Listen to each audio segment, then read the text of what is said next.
National pension system has been a paradox. बहुत boring है, उसमें लॉक इन तो 60 साल का है, मुझे नहीं पसंद। आपको एनपीएस 3.0 के सारे बेनिफिट्स उठाने हैं, ये जरूरी नहीं है। Tier 1 account versus tier 2 account. I don't like it, मुझे बिल्कुल पसंद नहीं आए changes. Investment in the securities market is subject to market risks. Investors are advised to read all related documents carefully before investing.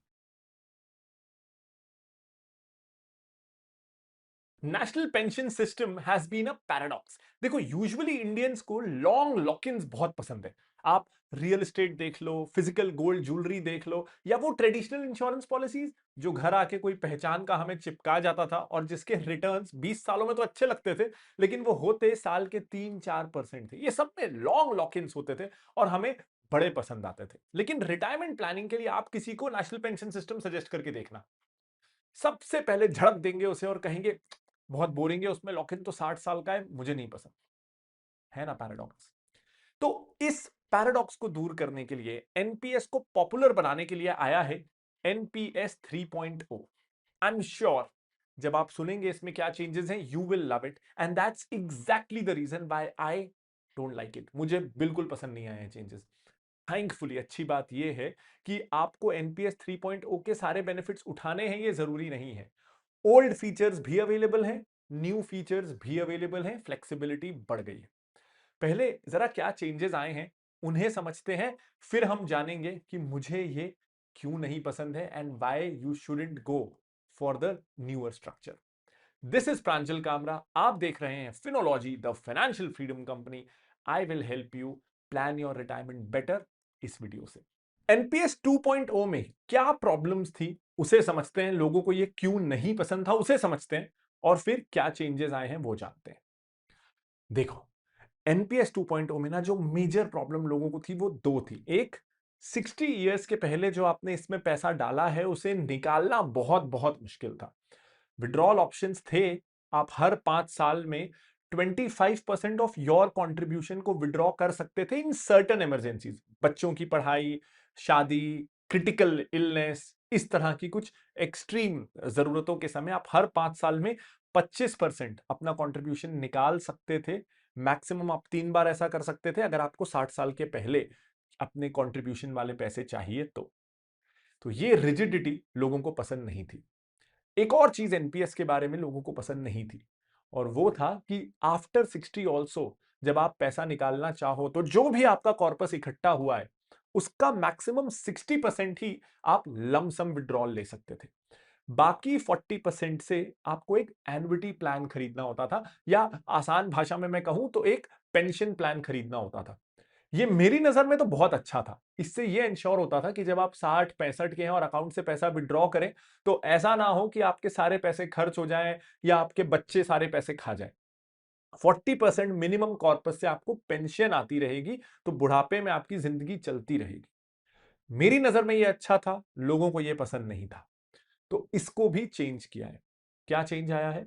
अगर आपके पास 12 लाख से ज्यादा रुपए जमा हो गए हैं, और मैं अज्यूम कर रहा हूं आज से 20-25 साल बाद मेजॉरिटी लोगों के एनपीएस में 12 लाख से ऊपर इकट्ठा हो जाएंगे, तो अब चेंज ये आया है कि आप 80% तक अमाउंट को विड्रॉ कर सकते हो और एनुइटी आपको 20% का ही लेना पड़ेगा। फ्लेक्सिबल है, आप उससे ज्यादा की भी ले सकते हो, लेकिन मिनिमम थ्रेशोल्ड जो पहले 40% था कि इसका तो आपको एनुइटी लेना है, विड्रॉ नहीं कर सकते, ये कम होकर अब 20% हो गया, यानी विड्रॉल फ्लेक्सिबिलिटी बढ़ गई है।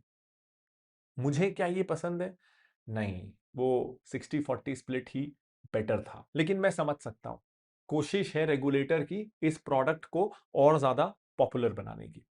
कैसे कर रहे हैं वो? ये तो अब आ गई है एक नई कैटेगरी ऑफ स्कीम्स जिनका नाम है एमएसएफ स्कीम्स, यानी मल्टी स्कीम फ्रेमवर्क, और यही है एनपीएस 3.0। अब ये जो नई स्कीम्स आई है एनपीएस 3.0 वाली मल्टी स्कीम फ्रेमवर्क, इनको मल्टी स्कीम क्यों बोला गया है? क्योंकि पहले क्या होता था, आप एक बार में एक पेंशन मैनेजर की स्कीम में इन्वेस्ट कर सकते थे। जैसे अगर आपने एचडीएफसी चुन लिया तो आपके सारे कंट्रीब्यूशन वहीं जाएंगे, पुराने भी और नए भी। आपने कोटक चुन लिया तो आपके कंट्रीब्यूशंस वहां जाएंगे। अब इस मल्टी स्कीम फ्रेमवर्क में, जैसे नाम से ही क्लियर है मल्टी, आप क्या कर सकते हो कि मान लो आपने 2 साल एचडीएफसी में इन्वेस्ट किया, आपको पसंद नहीं आ रहा, आप आगे के कंट्रीब्यूशन शिफ्ट कर दो, कोटक में ले आओ। वो पसंद नहीं आ रहा, किसी और में ले आओ। तो आप म्यूचुअल फंड की तरह एक एसआईपी रोक के दूसरी शुरू कर सकते हो। आपको सारा का सारा पैसा एक ही के साथ इन्वेस्ट करना है ये जरूरी नहीं है। आप कंटिन्यूसली स्विच कर सकते हो, एक साथ दोनों में भी कंट्रीब्यूशन कर सकते हो, तो फ्लेक्सिबिलिटी बढ़ गई है। एक पेंशन मैनेजर के परफॉर्मेंस पे आपका रिटायरमेंट डिपेंडेंट नहीं है। ये चीज मुझे पसंद है, इट्स अ गुड थिंग। दोनों को समझते हैं, कंफ्यूज नहीं होंगे। जो पुरानी स्कीम्स, जो पुराना स्ट्रक्चर है, जो एनपीएस 2.0 है, अब उन स्कीम्स का नाम है कॉमन स्कीम्स। और जो नई स्कीम्स आई है एनपीएस 3.0 वाली, वो है मल्टी स्कीम फ्रेमवर्क यानी एमएसएफ।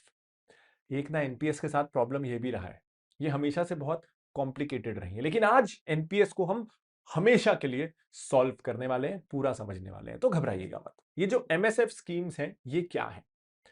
पहला चेंज, अगर आप ये नई स्कीम्स की तरफ जा रहे हो तो ये अकाउंट से आप पैसा विड्रॉ कर सकते हो, या तो 15 साल बाद अकाउंट खोलने के, या 60 इयर्स, जो भी पहले आ जाए। कॉमन स्कीम्स में क्या था, 60 साल के पहले पैसा निकाल ही नहीं सकते। ये थोड़ा पीएफ जैसा हो गया है, 15 साल में अकाउंट मैच्योर हो रहा है, या आप जब 60 के हो रहे हो, दोनों में से जो पहले हो जाए। तो जो रिस्ट्रिक्शन बहुत लंबा हो जाता था, आपने 25 साल की उम्र में शुरू किया तो 35 साल फंसे रहो एनपीएस में। मैं फंसे हुए शब्द से एग्री नहीं करता हूं, बट लोगों को ऐसा लगता था। वो घट के अब 15 साल हो गया है। ये एक मेजर चेंज आया है।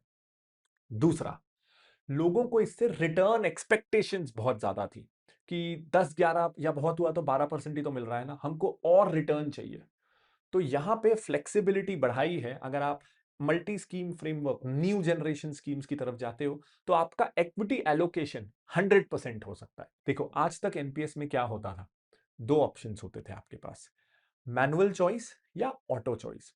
ऑटो चॉइस में क्या होता था, पर्सनल फाइनेंस का आपने वो 100 माइनस एज रूल सुना होगा, लगभग उस रूल को फॉलो किया जाता था कि आपका एलोकेशन गवर्नमेंट सिक्योरिटीज में, बॉन्ड्स में, इक्विटी में आपकी एज के हिसाब से ऑल्टर होता था।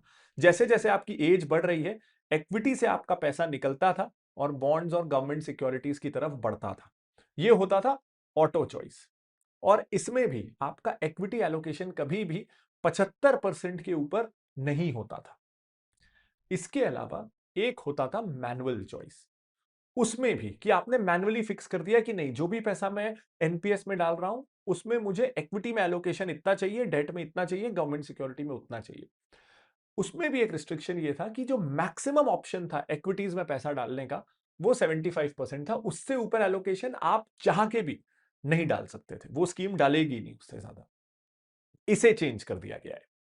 नहीं, ये जो मल्टी स्कीम फ्रेमवर्क आया है, इसमें आप चाहें तो मैनुअली 100% एलोकेशन इक्विटीज की तरफ कर सकते हैं। यानी इन द लॉन्ग रन आपके रिटर्न ज्यादा वॉलेटाइल होंगे, लेकिन ज्यादा बढ़ सकते हैं। तो अभी हमने दो मेजर चेंजेस देख लिए, टेन्योर को कम किया और इक्विटी एलोकेशन को बढ़ाया। यानी ज्यादा लिक्विडिटी, ज्यादा फ्लेक्सिबिलिटी, क्योंकि अब आप 80% तक विड्रॉ कर सकते हो, और साथ ही ज्यादा एग्रेशन भी। इसका एक डाउनसाइड भी हुआ है।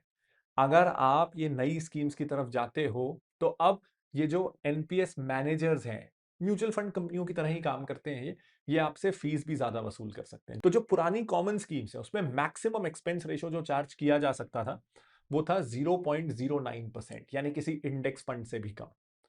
अब अगर आप ये नई स्कीम्स की तरफ जाते हो तो जो एक्सपेंस रेशो मैक्सिमम चार्ज किया जा सकता है वो है 0.3%, यानी इंडेक्स फंड से ज्यादा, लेकिन फिर भी कोई direct active large cap fund से कम। अब एनपीएस की कुछ और चीजों को भी डिस्कस कर लेते हैं जिसमें हमेशा कंफ्यूजन होता है, tier 1 account versus tier 2 account. इसको ना भूल जाओ। आप ये मान लो कि टीयर 2 अकाउंट एग्जिस्ट ही नहीं करता, वो बेसिकली बिल्कुल म्यूचुअल फंड की कॉपी है। कोई टैक्स बेनिफिट्स नहीं है, कोई ऐसे रिजिडिटी नहीं है, पर म्यूचुअल फंड में ही मुझे पैसा डालना है तो मैं म्यूचुअल फंड के थ्रू डाल लूंगा ना। तो एनपीएस टीयर 2 को आप एक इंफीरियर म्यूचुअल फंड समझ के भूल जाना। टीयर 1 अकाउंट ही है जिससे आपकी रिटायरमेंट प्लानिंग होने वाली है। तो एनपीएस के ये टीयर्स को भूल जाना आपके लिए है बस टीयर 1 अकाउंट। अब टीयर 1 अकाउंट में एक और बेनिफिट पहले बहुत हुआ करता था, वो होता था टैक्स एग्जेम्पशंस। सेल्फ एम्प्लॉयड के लिए, गवर्नमेंट एम्प्लॉयड के लिए, प्राइवेट एम्प्लॉयड के लिए, सबके लिए होता था, क्योंकि एटीसी डिडक्शन मिल जाता था, एटीसी के ओवर एंड अबव भी एक डिडक्शन मिल जाता था। अब ज्यादातर लोग तो न्यू टैक्स रिजीम में होना भी चाहिए, आप नहीं है तो क्यों नहीं है, आपको न्यू टैक्स रिजीम में ही होना चाहिए। तो ये जो एनपीएस इन्वेस्टमेंट पे डिडक्शन मिलता था ये तो खत्म हो गया है। हाँ, जो लोग एम्प्लॉयड हैं, सेल्फ एम्प्लॉयड ना होके एम्प्लॉयड हैं, उनके लिए एक बेनिफिट अभी भी है कि आपका जो बेसिक प्लस डीए है उसका 14% तक का जो कंट्रीब्यूशन है उस पे आपको टैक्स एग्जेम्पशन मिलेगा, जिसकी कैपिंग है साल की 7.5 लाख रुपए। ये न्यू टैक्स रिजीम में भी अवेलेबल है। तो सेल्फ एम्प्लॉयड वाले भूल जाएं, लेकिन जो लोग एम्प्लॉयड हैं उनको ये टैक्स बेनिफिट अभी भी मिलेगा। तो ये अच्छी बात है। अब हम एलिजिबिलिटी समझ लेते हैं, कब शुरू करना है, कब तक आप इस अकाउंट को चालू रख सकते हैं। देखिए, अगर आप 18 साल से ऊपर हैं तो आप एनपीएस शुरू कर सकते हैं। किस एज तक शुरू कर सकते हैं? 85 की एज तक शुरू कर सकते हैं। कब तक ये अकाउंट कंटिन्यू रह सकता है? 85 की एज तक कंटिन्यू रह सकता है, चाहे आप किसी भी स्कीम में जाए। अगर आप ओल्डर यानी कॉमन स्कीम्स में भी जा रहे हैं तो 60 में ये अकाउंट मैच्योर होता है, लेकिन आप उसे 85 की एज तक एक्सटेंड कर सकते हैं। अब आपका जो एनपीएस कॉर्पस है, आप उसके अगेंस्ट लोन भी ले सकते हैं। तो जो अमाउंट आपका ऐसा लगता है ना कि फंसा हुआ है, अगर मजबूरी आए तो उसके अगेंस्ट आप एडिशनल लिक्विडिटी जनरेट कर सकते हैं। अच्छी चीज है ये। एक फ्लेक्सिबिलिटी और बढ़ा दी है। पहले जहां आप अपनी कंट्रीब्यूशन का 25% 5-5 साल के गैप में मैक्सिमम 3 बार निकाल सकते थे, इसे अब आप 4-4 साल के गैप में मैक्सिमम 4 बार निकाल सकते हैं। तो गैप भी कम किया है, फ्रीक्वेंसी भी बढ़ा दी है। और अब मैं आता हूं why I love NPS 2.0 and why I hate NPS 3.0। मैं समझ सकता हूं बहुत सारी चीजें हैं ना एनपीएस में। विड्रॉल रूल्स अलग, एन्युटी रूल्स अलग, दो तरह की स्कीम्स, अब टीयर 1 टीयर 2। तो एज अ कॉमन मैन आपको क्या करना है? आई सिंप्लीफाई इट और साथ में मैं रीजनिंग देता रहूंगा। अगर आप अपने 20s में हो, 30s में हो, 15 साल की मेच्योरिटी वाला ये जो एमएसएफ स्कीम्स है ये लोगे, 40 45 50 में आप विड्रॉ कर लोगे, रिटायरमेंट के लिए सेव नहीं होगा। अपने 20s और 30s में हो, प्लीज ओल्डर यानी कॉमन स्कीम्स की तरफ ही जाइएगा। अगर आप 40s में हो तो फिर कॉमन स्कीम्स लो, या फिर आप ये नई स्कीम्स लो। 15 साल के आसपास में तो आप वैसे ही 60 के हो जाओगे, तो फिर भी आप कॉमन स्कीम्स में जाइएगा। तो इसलिए ये जो नई वाली स्कीम्स हैं 15 साल वाली, मुझे पसंद नहीं है। फ्लेक्सिबिलिटी देखने में अच्छी लगती है, पर आपके साथ होगा ये कि आप रिटायरमेंट के लिए इनफ सेव नहीं करोगे। 15 साल में पैसा मैच्योर हो जाएगा और आप तब 45-50 के रहोगे, पैसा खर्च हो जाएगा। आजकल लाइफ एक्सपेक्टेंसी बहुत है, 80 साल तो एक इंसान जीता है। अगले 30-35 साल गुजारोगे कैसे? मत करना। कॉमन स्कीम्स में ही जाना अपने रिटायरमेंट प्लानिंग के लिए। अगर आपको जल्दी विड्रॉल चाहिए, इतने लॉक इन से डर लगता है, थोड़ा कम इन्वेस्ट कर लेना, बाकी म्यूचुअल फंड्स में लगा लेना। लेकिन रिटायरमेंट प्लानिंग कॉमन स्कीम्स से ही करना। देखो, एक और एडवांटेज, आप भले ही ये नई स्कीम्स में 100% तक इक्विटी एलोकेशन कर सकते हो, लेकिन यहां एक्सपेंस रेशो भी 0.2% तक बढ़ गया है। तो जो हायर रिटर्न्स आएंगे वो थोड़े बहुत ऑफसेट हो जाएंगे ज्यादा एक्सपेंस रेशो से। इससे अच्छा 0.2% कम एक्सपेंस रेशो दो, इक्विटी में 75% तक का ही एलोकेशन रखो, लेकिन लॉन्ग टर्म तक इन्वेस्टेड रहो। एक रिटायरमेंट प्लानिंग प्रोडक्ट अच्छा वही है जिसमें आपको पैसा रिटायरमेंट के समय और उसके बाद मिले, तभी तो वो एक रिटायरमेंट प्लानिंग प्रोडक्ट है ना। तो अगर उसी को चेंज करके आप अर्ली विड्रॉल अलाउ कर दोगे तो I will hate that product, क्योंकि ना हो वो रिटायरमेंट प्लानिंग प्रोडक्ट ना हो के सैकड़ों दूसरे इन्वेस्टमेंट प्रोडक्ट जैसा हो रहा है। इसीलिए आई लव एनपीएस 2.0। उसी की तरफ जाना प्लीज, रिटायरमेंट प्लानिंग उसी से होगी। अभी तक हमने बात की प्रोडक्ट की, अब हम एप्लीकेशन लेयर की बात करते हैं कि एनपीएस में इन्वेस्ट करना कैसे है। बैंक में जाके फॉर्म भर के, क्लटर्ड बैंकिंग एप्स से, या फिर you can go with an apps that's purpose built कि आप एनपीएस के जरिए अपनी रिटायरमेंट प्लानिंग कर सकें और पेंशन ले सकें। इस ऐप का नाम है पेंशन बॉक्स। अच्छी बात यह है कि आप जब इस ऐप के थ्रू इन्वेस्ट करेंगे तो आपको कोई एडिशनल चार्जेस नहीं देने। जो एनपीएस मैनेजर्स फीस ले रहे हैं उतना ही लगेगा। ये म्यूचुअल फंड जैसा रेगुलर डायरेक्ट जैसा कुछ नहीं है। जो चार्ज है वो आप डायरेक्ट जाएं या इनके थ्रू जाएं, आपको एक पैसा एडिशनल नहीं लगेगा। आपकी retirement planning tools, calculators, intuitive easy to use UI, सब कुछ आपको इस ऐप में मिल जाएगा। और उससे जरूरी, जब आप इस ऐप से अपनी रिटायरमेंट प्लानिंग करेंगे तो आपके फंड्स मिक्स नहीं होंगे दूसरे पर्पज के लिए। आपको हर महीने हर साल आप चेक कर सकते हो कि आपकी रिटायरमेंट प्लानिंग ठीक से हो रही है या नहीं। लेकिन at Finology a fair disclosure, description में जो लिंक है उससे पेंशन बॉक्स में अकाउंट ओपन करोगे और फिर इन्वेस्टमेंट्स करोगे तो एक बहुत नॉमिनल अमाउंट मुझे मिलेगा। दिस हेल्प्स मी क्रिएट इस तरह के वीडियोस एंड पे सैलरीज टू माय टीम। लेकिन इस ऐप के बारे में मैं 3 कारणों से बात कर रहा हूं। पहला, मुझे इसके फाउंडर्स ट्रस्टेड लगे, मैं अपना पर्सनल एनपीएस भी इस ऐप से ही कर रहा हूं। दूसरा, मेरा ट्रस्ट गलत निकल जाता है, ये ऐप डूब जाता है, तो भी आपके अमाउंट को रिस्क नहीं है, क्योंकि पैसा इस ऐप के पास नहीं जा रहा है, ये बस एक ट्रांजैक्शन लेयर है, पेमेंट गेटवे जैसा। पैसा अल्टीमेटली जा एनपीएस में ही रहा है और उन पेंशन मैनेजर्स के पास ही रहा है जो हेविली रेगुलेटेड है। तो आप डायरेक्ट करें या इस ऐप के थ्रू करें, सेफ्टी कॉम्प्रोमाइज नहीं होती और ये ऐप के फ्यूचर से आपका फ्यूचर लिंक्ड नहीं है। तभी मैं कंफर्टेबल फील करूंगा मेरी पर्सनल प्लानिंग भी इस ऐप से करने में। और तीसरा, इस ऐप के थ्रू इन्वेस्टमेंट करने से आपकी कॉस्ट 0% पड़ती है, जैसे ब्रोकिंग अकाउंट में होता है। आप डायरेक्ट खोलें या किसी के थ्रू खोलें, ब्रोकरेज आपको ज्यादा नहीं लगता, उतना ही लगता है। तो it does not cost you anything extra, या आपके रिटर्न्स कहीं भी कम नहीं होते। If this makes sense, QR code आपकी स्क्रीन पे है और इस वीडियो के डिस्क्रिप्शन में भी। उम्मीद करता हूं एनपीएस से रिलेटेड आपके सारे डाउट्स क्लियर हो सके होंगे। अगर हाँ, तो इस वीडियो को लाइक कर दीजिएगा। इस वीडियो में अगर आपको कुछ अच्छा नहीं लगा तो please feel free to dislike और मुझे कमेंट करके बताइएगा कि आपको क्या पसंद नहीं है। मुझे सिर्फ अच्छी अच्छी बातें नहीं सुनना है, मुझे आपका ऑनेस्ट फीडबैक चाहिए। और अगर आप इस तरह की और ऑनेस्ट फाइनेंशियल एजुकेशन कंटेंट देखना चाहते हैं तो मुझे सब्सक्राइब कर लीजिएगा, बेल आइकन को दबा दीजिएगा। This is Pranjal Kamra signing off. Bye bye.